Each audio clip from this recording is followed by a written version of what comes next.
Good morning, नमस्कार। आप सभी का पिनाइकल पब्लिकेशन के ऑनलाइन प्लेटफॉर्म में हार्दिक स्वागत एवं अभिनंदन है।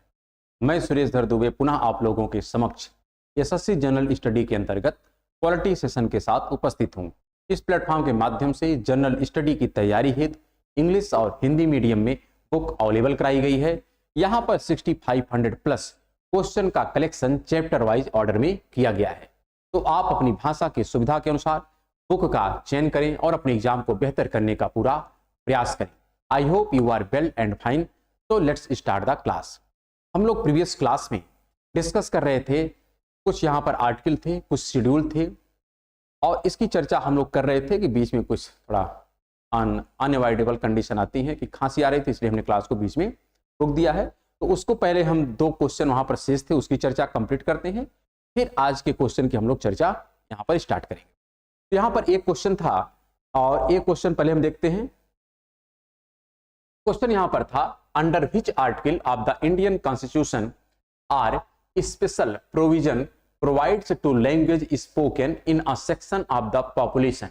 भारतीय संविधान के किस अनुच्छेद के तहत आबादी के एक हिस्से में बोले जाने वाली भाषा के लिए विशेष प्रावधान है। यहाँ पर आर्टिकल लिखा है, ऑप्शन है ए आर्टिकल नंबर 337, फिर लिख रहा है आर्टिकल नंबर 357, फिर लिख रहा आर्टिकल नंबर 347, फिर लिख रहा आर्टिकल नंबर 347 और यहां पर है article number 374। So correct answer of this answer is 347 article है, जिसके तहत ये प्रोविजन किया गया है क्या कि आबादी के एक हिस्से में बोली जाने वाली भाषा के लिए विशेष प्रावधान किया जाए।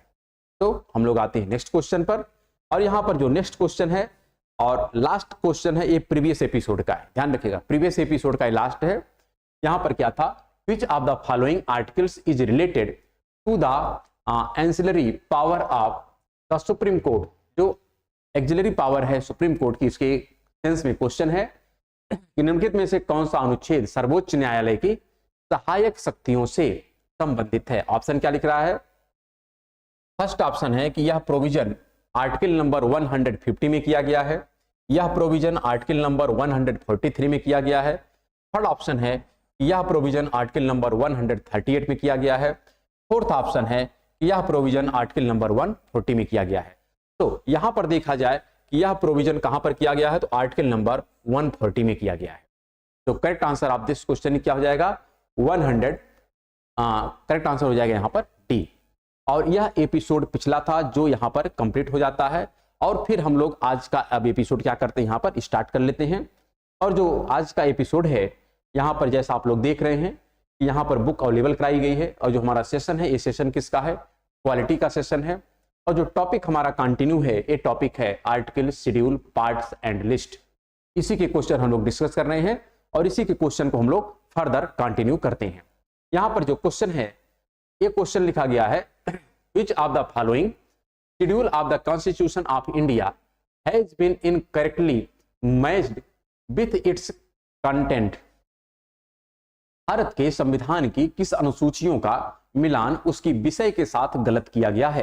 यहां पर ऑप्शन क्या है, यहां पर इनकरेक्ट को आपको आइडेंटिफाई करना है, करेक्ट नहीं इनकरेक्ट, जो इनकरेक्ट मैच है। तो यहां पर फर्स्ट ऑप्शन लिख रहा है सेकेंड शेड्यूल। जो सेकेंड शेड्यूल है यहां पे कह रहा है लैंग्वेज, किसकी बात कर रहा है, लैंग्वेज की। कि जो दूसरी अनुसूची है इसमें भाषा की बात कही गई है। तो क्या यह आपको लग रहा है कि दूसरी अनुसूची में भाषा का बात की गई है? क्या जो भाषा की बात की गई है वहां पर अनुसूची नंबर 8 आती है। कौन सी आती है, 8th नंबर का शेड्यूल है जहां पर भाषा की बात होती है, जिसमें 22 भाषाओं का मेंशन किया गया है। तो 22 भाषाओं का जो मेंशन है यह शेड्यूल नंबर 8 में है। कहां पर, शेड्यूल नंबर 8 में है, ना कि सेकंड में है। तो ये तो पहले ही आपको गलत मिल गया और कह रहा है इनकरेक्ट, तो यह इनकरेक्ट हो गया, इसलिए एक करेक्ट आंसर हो जाएगा। अगर देखा जाए सेकंड शेड्यूल में हम किसका प्रोविजन किए हैं, तो सेकंड शेड्यूल में जो हमारे हाई रैंक ऑफिसर होते हैं या प्रेसिडेंट होते हैं या वाइस प्रेसिडेंट होते हैं, इन सब लोगों के जो वेतन भत्ते होते हैं उसका यहाँ पर पॉइंट मेंशन होता है। यहाँ पर सेकंड जो लिख रहा है ऑप्शन क्या लिखा है, फर्स्ट शेड्यूल। फर्स्ट शेड्यूल में क्या लिख रहा है कि the states and the union territory, पहली अनुसूची में राज्यों और केंद्र शासित प्रदेशों का डिस्कशन किया जाता है, तो ये करेक्ट है, करेक्ट है। फिर लिख रहा है थर्ड शेड्यूल में क्या लिखा गया है, forms of oath and affirmation. तीसरी अनुसूची शपथ या प्रतिज्ञान के रूप में है। सेकंड जो सूची थी उसमें हमने कहा वेतन और भत्ते की बात होती है। पहली में किसकी बात होती है, यहाँ पर राज्य और केंद्र शासित का जो एरिया है उसकी बात होती है। थर्ड में यहाँ पर शपथ की बात होती है, जो कोई मंत्री या कोई मान लेते हैं एमपी एमएलए या प्रेसिडेंट या बात करें वाइस प्रेसिडेंट या प्राइम मिनिस्टर, ये सब जो ओथ लेते हैं या उच्चतम न्यायालय का जो मुख्य न्यायाधीश होता है, वो सब प्रोविजन यहाँ पर थर्ड अनुसूची में किया गया है। यहाँ पर जो फोर्थ अनुसूची है ये भी सही है। फिर यहाँ पर लिखा है फोर्थ जो शेड्यूल है या फोर्थ अनुसूची है, यहाँ पर allocation of seats in the council of state. चौथी अनुसूची में राज्यसभा में सीटों का आवंटन किया गया है, तो ये भी करेक्ट है। क्या है, करेक्ट है। लेकिन यहाँ पर इनकरेक्ट जो है वो ऑप्शन ए है। सो यहाँ पर यही हमारा आंसर होगा, क्योंकि इनकरेक्ट को यहाँ पर आइडेंटिफाई करना था। तो हम लोग आते हैं नेक्स्ट क्वेश्चन पर। नेक्स्ट क्वेश्चन है article of the constitution of India deals with provision related to the administration and control of schedule area and schedule tribes. कह रहा है भारत के संविधान का अनुच्छेद अनुसूचित क्षेत्रों और अनुसूचित जनजाति के प्रशासन और नियंत्रण से संबंधित प्रावधानों से संबंधित है। यहां पर ऑप्शन क्या लिख रहा है, यहां पर फर्स्ट ऑप्शन है आर्टिकल नंबर 222(1), फिर लिख रहा है सेकंड ऑप्शन आर्टिकल नंबर 244(1), फिर यहां पर लिख रहा है आर्टिकल नंबर 222 का सेकंड हो जाता है, फिर यहां पर लिख रहा है आर्टिकल नंबर 244 का सेकंड। तो यहां पर जो करेक्ट आंसर हो जाएगा ये हो जाएगा बी, आर्टिकल नंबर 244 का 1 यहां पर करेक्ट हो जाएगा। तो हम लोग आते हैं नेक्स्ट क्वेश्चन पर, और नेक्स्ट क्वेश्चन देखते हैं यहां पर क्या लिखा गया है। नेक्स्ट यहां से एक नए कह सकते हैं टॉपिक की शुरुआत होती है पॉलिटी में, और ये जो न्यू टॉपिक है ये है आपका अमेंडमेंट्स यानी संशोधन। ये हमारे कॉन्स्टिट्यूशन में कई बार अमेंडमेंट हो चुके हैं। तो यहाँ पर कुछ अमेंडमेंट हुए हैं जहाँ से प्रीवियस एग्जाम में क्वेश्चन पूछे गए हैं, और यहाँ से इन फ्यूचर भी क्वेश्चन पूछे जाएंगे। तो यहाँ पर हम लोग डिस्कस करते हैं। क्वेश्चन यहाँ पर जो लिखा गया है क्या है, which of the following amendments to the Indian constitution made the right to property a legal right in place of fundamental right. कह रहा है भारतीय संविधान में निम्नलिखित में से किस संशोधन ने संपत्ति के अधिकार को, क्या कह रहा है, संपत्ति के अधिकार को मूल अधिकार से क्या किया गया है, मूल अधिकार के स्थान पर कानूनी अधिकार बना दिया गया। पहले जो हमारा प्रॉपर्टी राइट था एक ऐसा राइट था, एक फंडामेंटल राइट था, लेकिन बाद में जाकर के इसको वहां से हटा दिया गया और इसको एक लीगल राइट दे दिया गया। कैसा राइट दे दिया गया, लीगल राइट दे दिया गया।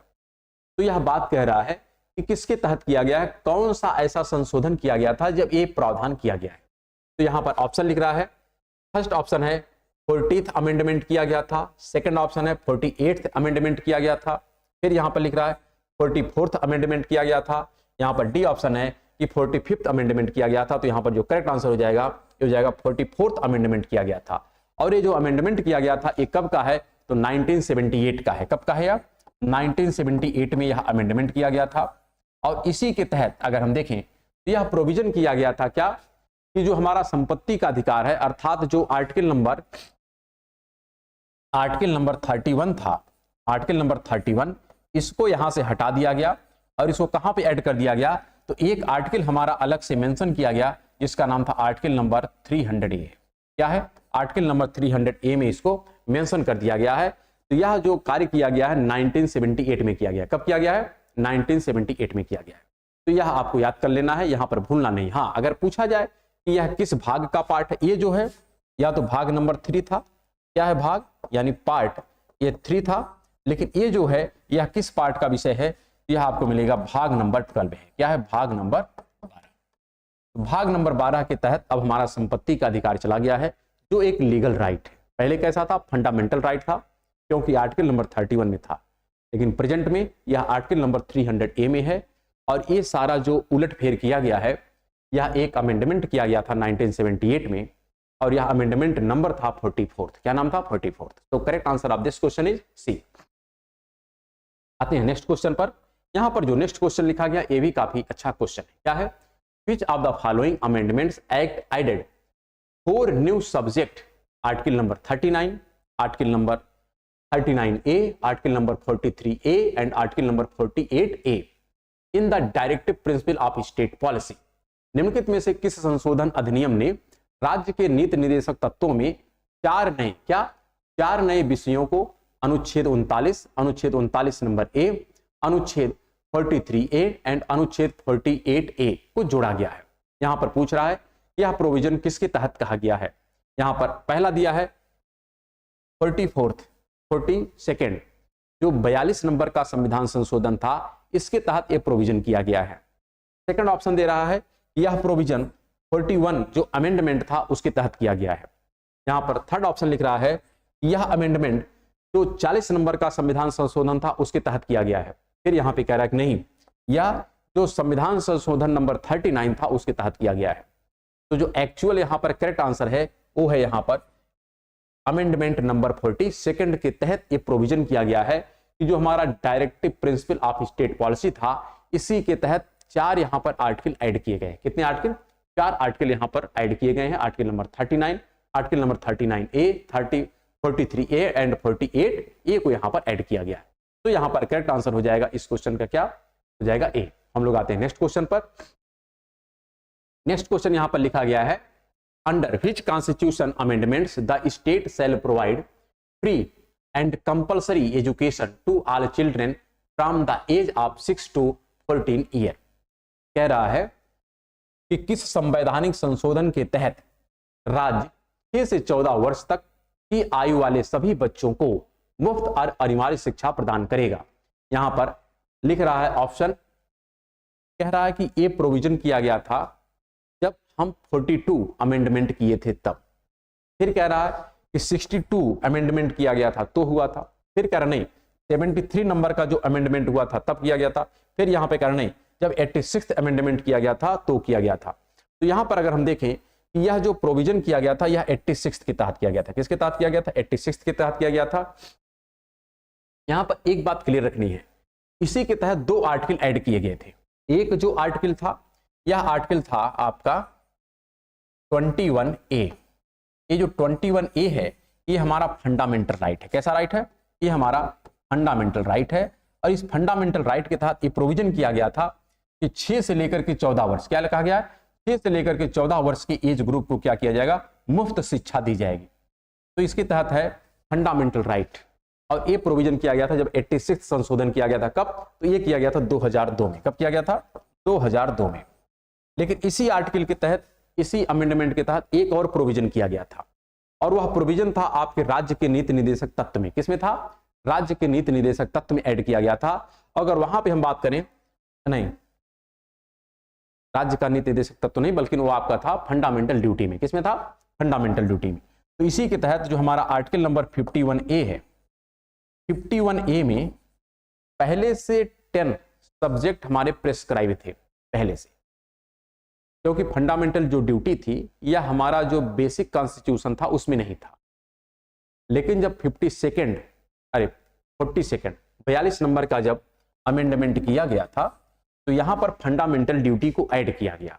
और फंडामेंटल ड्यूटी को जो ऐड किया गया था यह था भाग 4A, इसमें ऐड किया गया था। और इसमें आर्टिकल बनाया गया था 51A। और इस 51A में प्रारंभ में केवल 10 यहां पर पॉइंट मेंशन थे। कितने पॉइंट थे? 10 मेंशन थे। किसके तहत किया गया था? 42 के तहत। लेकिन जब यहां पर 86 अमेंडमेंट किया गया 2002 में, क्योंकि ये वाला जो अमेंडमेंट था ये तो था 1976 का। कब था? 1976 का था। तो यहां पर भाग 4A में के तहत यहां पर फंडामेंटल ड्यूटी ऐड किया गया जिसके 10 पॉइंट थे। लेकिन जब 86 किया गया तो यहां पर एक आर्टिकल तो ये लगा दिया गया और दूसरा आर्टिकल इसमें ऐड कर दिया गया। इसी में एक आर्टिकल प्लस कर दिया गया 11th नंबर की। और ये जो 11th नंबर की आर्टिकल थी यह भी शिक्षा की क्या करता है? गारंटी देता है। और कहता है कि जो अभिभावक है, जो माता पिता है, वो बच्चे को शिक्षा के लिए क्या करेंगे? किसी प्रकार से उसको रोकेंगे नहीं। तो यह भी पॉइंट था। तो यहां पर 2 बिंदु हो गया। लेकिन ये जो क्वेश्चन था इसका आंसर जो हो जाएगा ये हो जाएगा डी, क्योंकि 86 के तहत ही ये प्रावधान किया गया है। एक फंडामेंटल राइट में किया गया है और एक फंडामेंटल ड्यूटी में किया गया है। फंडामेंटल ड्यूटी में भी इसका पॉइंट मेंशन किया गया है। तो according to this question correct answer is D, लेकिन इसके साथ आप अन्य जो पॉइंट हैं इसको भी याद रखेंगे, भूलना नहीं है। तो हम लोग आते हैं नेक्स्ट क्वेश्चन पर। यहां पर जो नेक्स्ट क्वेश्चन लिखा गया है, in which year was the Andhra Pradesh recognise act passed? Andhra Pradesh पुनर्गठन अधिनियम किस वर्ष पारित किया गया था? ऑप्शन क्या लिख रहा है? फर्स्ट ऑप्शन है 2013, सेकंड ऑप्शन है 2012, थर्ड ऑप्शन है 2014, फिर यहां पर फोर्थ ऑप्शन है 2015। यहां पर जो करेक्ट आंसर होगा ये हो जाएगा 2014 में ही आंध्र प्रदेश पुनर्गठन अधिनियम को क्या किया गया था? पास किया। तो हम लोग आते हैं नेक्स्ट क्वेश्चन पर। और नेक्स्ट क्वेश्चन यहां पर जो लिखा गया है, how many directive principle of the original list in the Indian constitution were amended by the 44th amendment act of 1978? 1978 के 44वें संविधान संशोधन अधिनियम द्वारा भारतीय संविधान में मूल सूची के कितने निर्देशक तत्वों में संशोधन किया गया? जो सूची की बात कर रहा है, किसकी बात कर रहा है? सूची की बात कर रहा है। तो यहां पर लिख रहा है कि केवल 1 में किया गया है, फिर कह रहा है नहीं केवल 3 में किया गया है, 2 में किया गया और 4 में किया गया। यहां पर जो करेक्ट आंसर हो जाएगा, एक किया गया किसमें? केवल 1 में किया गया। किसमें किया गया? केवल 1 में किया गया है। यहां पर अगर देखें और इसके तहत जो जोड़ा गया है ये है आर्टिकल नंबर 38। क्या किया गया? आर्टिकल नंबर 38 को यहां पे क्या किया गया? ऐड किया गया है। बाकी को उसमें क्या किया गया है? यहां संशोधन किया गया ना, मूल सूची में संशोधन किया गया है। ये है 38। क्या है? 38 जो directive principle of state policy है उसी के आर्टिकल नंबर 38 में मूल यहां पर कुछ न कुछ चेंज किया गया है। इसके तहत 44th जो अमेंडमेंट था 1978 का। तो करेक्ट आंसर इज यहां पर बी हो जाएगा। आते हैं हम लोग नेक्स्ट क्वेश्चन पर। नेक्स्ट क्वेश्चन यहां पर लिखा गया है, the Delhi municipal corporation bill 2020 aimed at unifying the municipal corporation of Delhi to ensure robust setup for urgency and strategic planning and optimal utilization of resources। Delhi नगर निगम संशोधन विधेयक 2022 का उद्देश्य दिल्ली के नगर निगमों को एक इकाई में एकीकृत करना है, जिससे तालमेल और रणनीतिक योजना और संसाधनों के इष्टतम उपयोग के लिए एक मजबूत व्यवस्था सुनिश्चित की जा सके।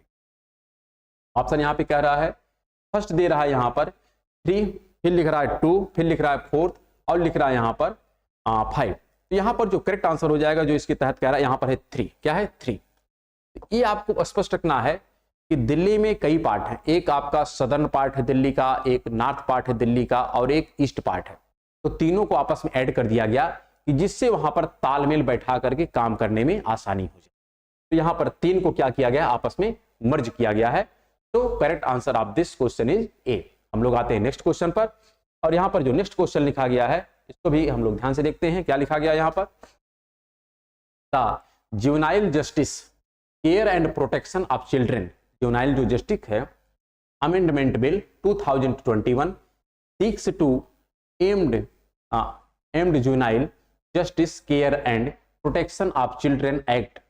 कह रहा है किशोर न्याय बच्चों की देखभाल एवं संरक्षण संशोधन विधेयक 2021 किशोर न्याय बच्चों की देखभाल एवं संरक्षण अधिनियम में संशोधन करना चाहता है। किसमें संशोधन करना चाहता है? तो यहां पर लिखा है ऑप्शन, फर्स्ट ऑप्शन है 2016 में संशोधन करना चाहता है, सेकंड ऑप्शन लिखा है 2013 में संशोधन करना चाहता है, फिर लिख रहा है 2014 में संशोधन करना चाहता है, फिर लिख रहा है 2015 में संशोधन करना चाहता है। तो यहां पर जो संशोधन करना चाहता है ये है 2015 में। और यहां पर यह प्रोविजन करने की बात चल रही है कि जो 16 से लेकर के 18 वर्ष के बच्चे हैं इनको हम लोग जैसे वयस्क के साथ न्याय करते हैं वैसे न्याय इनके साथ करेंगे। तो यहाँ पर ये परिवर्तन करने की बात चल रही है कि जो 16 से लेकर के 18 वर्ष के बच्चे हैं इनके साथ वैसा ही ट्रीटमेंट किया जाए जैसे वयस्क के साथ किया जाता है। तो मेन यहाँ पर संशोधन करने का जो लॉजिक है वो ए है। तो correct answer of this question is D. हम लोग आते हैं नेक्स्ट क्वेश्चन पर। यहां पर जो नेक्स्ट क्वेश्चन लिखा गया है, which of the following words were added to the preamble of the 42nd amendment to the Indian constitution. कह रहा है कि भारतीय संविधान के 42वें संशोधन की प्रस्तावना में निम्नलिखित में से कौन से शब्द यहां पर ऐड किए गए हैं। यहां पर ऑप्शन क्या लिख रहा है, पहला लिख रहा है यहाँ पर सोशलिज्म, समाजवादी, क्या लिख रहा है, समाजवादी। फिर क्या लिख रहा है, लोकतांत्रिक, क्या लिख रहा है, लोकतांत्रिक। और क्या लिख रहा है, सार्वभौम। और लिख रहा है गणतंत्र। तो यहाँ पर क्या ऐड किया गया, ऐड जो किया गया है, एक तो है सोशलिज्म, क्या लिखा गया, सोशलिज्म। इसके अतिरिक्त दो शब्द और ऐड किए गए हैं, एक है धर्मनिरपेक्षता, एक है धर्म निरपेक्षता, और एक है अखंडता। क्या है, अखंडता। तो यहां पर ये तीन लेटर अलग से ऐड किए गए हैं, एक अखंडता, एक धर्मनिरपेक्ष जिसको हम लोग सेकुलर कहते हैं, एक सोशलिज्म ऐड करते हैं, और एक यहाँ पर यूनिफाइड अनयूनिफाइड की बात करते हैं। यहाँ पर तीन लेटर कालक्रम में ऐड किए गए हैं, वो भी किसके तहत, जब 42वां अमेंडमेंट किया गया था। तो ये हमारे प्रियम्बल में तीन वर्ड अलग से ऐड किए गए हैं, ये हमारे बेसिक कॉन्स्टिट्यूशन में नहीं था। तो according to this question correct answer is A. तो नेक्स्ट क्वेश्चन यहां पर क्या लिखा गया है, लिखा गया है under which amendment act article 51A के of the Indian constitution was insert in the constitution. भारतीय संविधान का अनुच्छेद 51A का जो के है, के यानी 11th नंबर का, किस नंबर का, 11th नंबर का, हम लोग अभी प्रीवियस क्वेश्चन में डिस्कस किए थे, किस संशोधन अधिनियम के तहत संविधान में जोड़ा गया है। यहां पे कह रहा है 86 अमेंडमेंट, ये 6वां संविधान संशोधन। फिर कह रहा है 82nd या 6वां संविधान संशोधन। फिर कह रहा है 84th अमेंडमेंट एक्ट, 84 नंबर का संविधान संशोधन। फिर कह रहा है 85th अमेंडमेंट एक्ट, यानी 81 नंबर का संविधान संशोधन। तो यहां पर जो करेक्ट आंसर हो जाएगा, ये हो जाएगा किसका, 86, जो कब किया गया था, ये किया गया था 2002 में। कब किया गया था, 2002 में। और इसी के तहत एक तो हमारा अमेंडमेंट किया गया था, आर्टिकल नंबर 21 ऐड किया गया। क्या किया गया, आर्टिकल नंबर 21, जो फंडामेंटल राइट है। क्या है, फंडामेंटल राइट है। और इसी के तहत बेसिक शिक्षा का अधिकार देता है, जो 6 से 14 वर्ष के बच्चे हैं, 6 से 14 वर्ष का कोई बच्चा हो, इसको फंडामेंटल राइट है कि एजुकेशन मिलना चाहिए। और दूसरा जो यहां पर अमेंडमेंट किया गया था, यह आपका था जो हमारा फंडामेंटल ड्यूटी है। क्या, जो फंडामेंटल ड्यूटी है, जो भाग नंबर 4A में था। कहां था, भाग नंबर 4A का पार्ट था। और यहां पर आर्टिकल नंबर जो था, यह 51A का के वाला पार्ट है। कौन सा पार्ट है, के वाला पार्ट है, यहां पर किया गया। हम लोग इसके विषय में प्रीवियस एपिसोड में डिस्कस कर चुके थे। तो इस पर्टिकुलर केस में 86th अमेंडमेंट एक्ट के द्वारा ही ये प्रोविजन किया गया था, जो शिक्षा की बात करता है। किसकी बात करता है, शिक्षा की बात करता है, कि जो पेरेंट्स हैं वो बच्चे को शिक्षा से वंचित नहीं रखेंगे। तो यहां पर करेक्ट आंसर हो गया इस क्वेश्चन का, क्या, ए। सो नेक्स्ट क्वेश्चन पर आते हैं। यहां पर जो नेक्स्ट क्वेश्चन है, which among the following constitution amends act of the Indian constitution reduce the age of voting from 21 to 8 for election to the Lok Sabha and to the legislative assembly of states.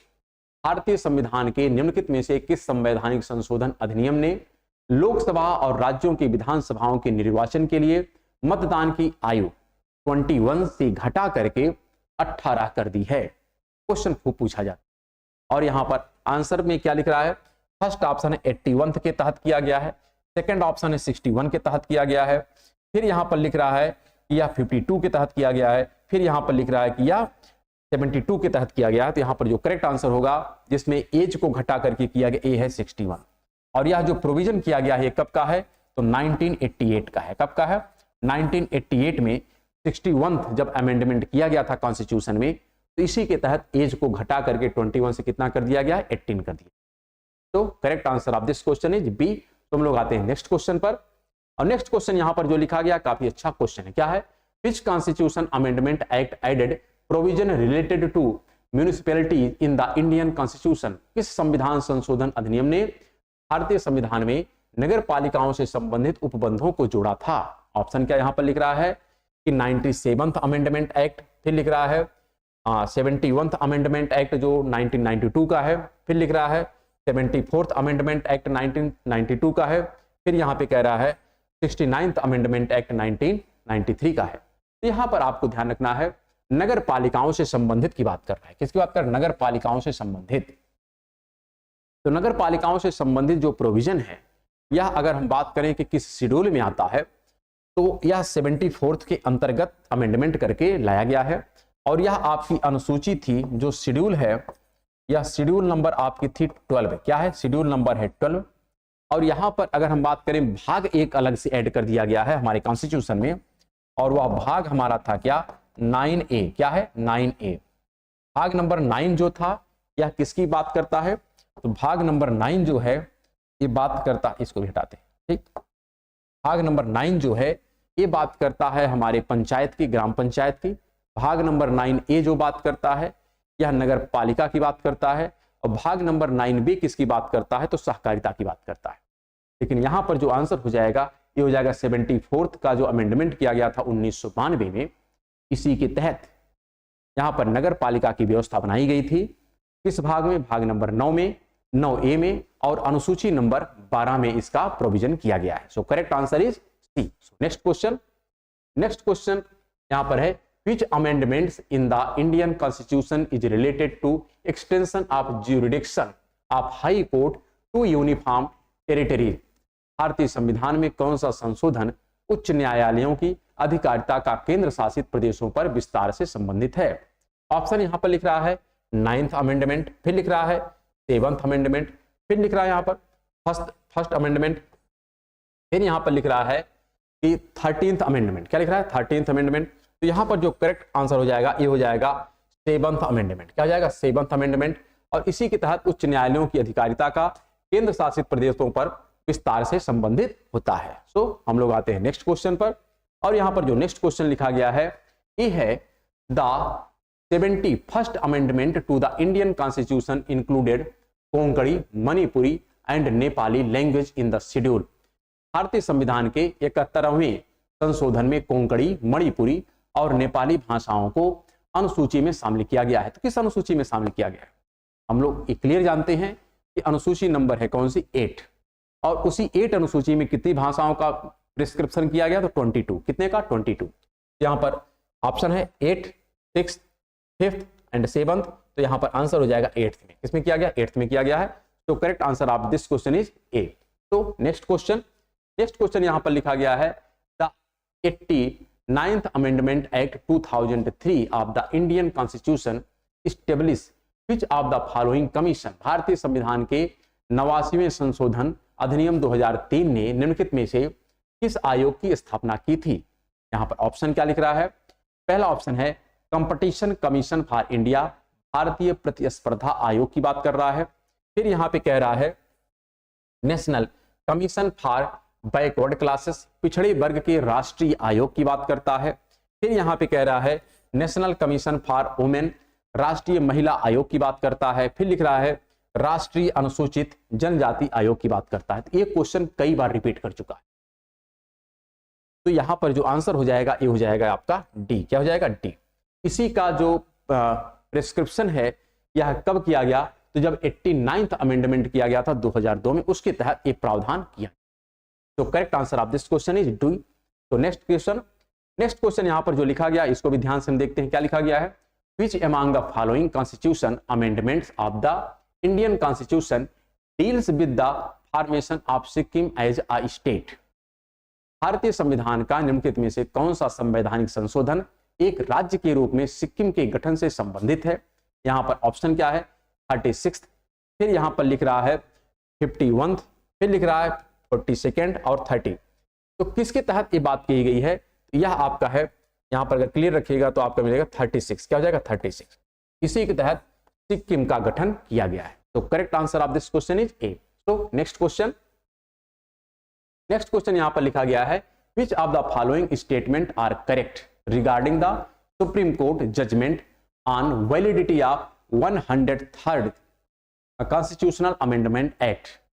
103वें संविधान संशोधन अधिनियम की वैधता पर उच्चतम न्यायालय के फैसले के बारे में निम्नलिखित में से कौन सा कथन सही है? यहाँ पर फर्स्ट ऑप्शन क्या लिख रहा है? मतलब यहाँ पर स्टेटमेंट क्या है? पहला स्टेटमेंट है the supreme court of India constitutional bench for this case consisted of 5 जज। इस केस के लिए भारत के उच्चतम न्यायालय की संवैधानिक पीठ में 5 न्यायाधीश शामिल थे। तो क्या यह सही है गलत? ये सही है। फिर कह रहा है the constitution bench uphold the 10% of EWS reservation, जो इकोनॉमिकल वीकर सेक्शन है उसकी बात करता है। विथ 3-2 मेजॉरिटी, संवैधानिक बेंच ने 3 और 2 के बहुमत से यहाँ पर ईडब्ल्यूएस आरक्षण के 10% को बरकरार रखा है, क्योंकि जो इकोनॉमिकल वीकर सेक्शन है उसी की मुद्दा था, उसी की बात चल रही थी। तो यह केस 3 जज इसके फेवर में थे, 2 जज इसके अगेंस्ट थे। यह भी बात यहाँ पर सही लिखी गई है, गलत नहीं है। फिर लिख रहा है as per the supreme court judgment the 103rd constitution amendment is valid although it is violation the basic structure of the Indian Constitution। कोई भी अगर अमेंडमेंट भारत के मूलभूत ढांचा का उल्लंघन करेगा तो वह नल एंड क्या कर दिया जाएगा, हटा दिया जाएगा। तो यहाँ पर ये जो स्टेटमेंट लिख रहा है कि भारत के संविधान के मूलभूत ढांचे का अवहेलना करता है, उल्लंघन करता है, फिर भी वैलिड है, ये गलत है, यह स्टेटमेंट सही नहीं है। तो इस आधार पर करेक्ट आंसर क्या हो जाएगा, यहाँ पर ऑप्शन लिखा है तीनों, फिर लिखा है पहला और तीसरा, यहाँ पर दूसरा और तीसरा, और यहाँ पर पहला और दूसरा। तो करेक्ट आंसर यहाँ पे क्या हो जाएगा, डी हो जाएगा। तो आते हैं हम लोग नेक्स्ट क्वेश्चन पर। नेक्स्ट क्वेश्चन है under whose leadership was the 42nd amendment act passed, 42वां संशोधन अधिनियम किसके नेतृत्व में पारित हुआ था। ऑप्शन क्या यहाँ पर लिखा गया है, मोरारजी देसाई, राजीव गांधी, इंदिरा गांधी, और यहाँ पर लिखा है चरण सिंह। तो करेक्ट आंसर यहाँ पे क्या है, इंदिरा गांधी का यह कालखंड था, इमरजेंसी का पीरियड था, और इसी दौरान 42nd और 44 अमेंडमेंट किए गए हैं। 42nd को हम लोग एक मिनी कॉन्स्टिट्यूशन भी कहते हैं। इतना ज्यादा संविधान में संशोधन कर दिया गया इस अमेंडमेंट के तहत, इसको हम लोग मिनी कॉन्स्टिट्यूशन भी कहते हैं। तो यहाँ पर करेक्ट आंसर हो जाएगा सी, इंदिरा गांधी के कार्यकाल में यह संशोधन किया गया था। नेक्स्ट क्वेश्चन यहाँ पर लिखा गया है under which amendment to the constitution act was the reservation for OBC in educational institutions made. कह रहा है संविधान अधिनियम में किस संशोधन के अंतर्गत शैक्षणिक संस्थानों में ओबीसी के लिए आरक्षण किया गया है। यहाँ पर ऑप्शन क्या लिखा गया है, 95th अमेंडमेंट के अंतर्गत, फिर कह रहा है 94th के अंतर्गत, फिर यहाँ पे कह रहा है 93rd के अंतर्गत, और फिर कह रहा है यहाँ पर 96th के अंतर्गत। तो यह प्रोविजन किसके तहत किया गया है, तो 93rd अमेंडमेंट के तहत ये प्रोविजन किया गया है। तो ये आपको क्लियर होना चाहिए, इसका आंसर क्या हो जाएगा, यहाँ पर सी हो जाएगा। हम लोग आते हैं अपने नेक्स्ट। अच्छा, ये कब किया गया है, तो यह किया गया था 2005 में। कब किया गया है, 2005 में, जहां पर शैक्षणिक संस्थानों में ओबीसी के आरक्षण की वकालत की जाती है। तो हम लोग आते हैं नेक्स्ट क्वेश्चन पर, और यहाँ पर जो नेक्स्ट क्वेश्चन लिखा गया है which amendments to the constitution act lead to establishment of national judicial appointment commission in India. संविधान अधिनियम में किस संशोधन के फलस्वरूप भारत में राष्ट्रीय न्यायिक नियुक्ति आयोग की स्थापना हुई है। यहाँ पर ऑप्शन लिख रहा है 95th, फिर लिख रहा है यहाँ पर 99th अमेंडमेंट, 96th अमेंडमेंट और 97th अमेंडमेंट। तो करेक्ट आंसर यहाँ पर हो जाएगा 99th अमेंडमेंट। 99 वाला जो संशोधन था उसी के तहत यहाँ पर नेशनल जुडिशियली अपॉइंटमेंट कमीशन की बात कही जाती है। तो correct answer of this question is B. तो नेक्स्ट क्वेश्चन यहाँ पर लिखा गया है which of the following constitution amendments incorporated Dadra and Nagar Haveli in the union of India as a union territory.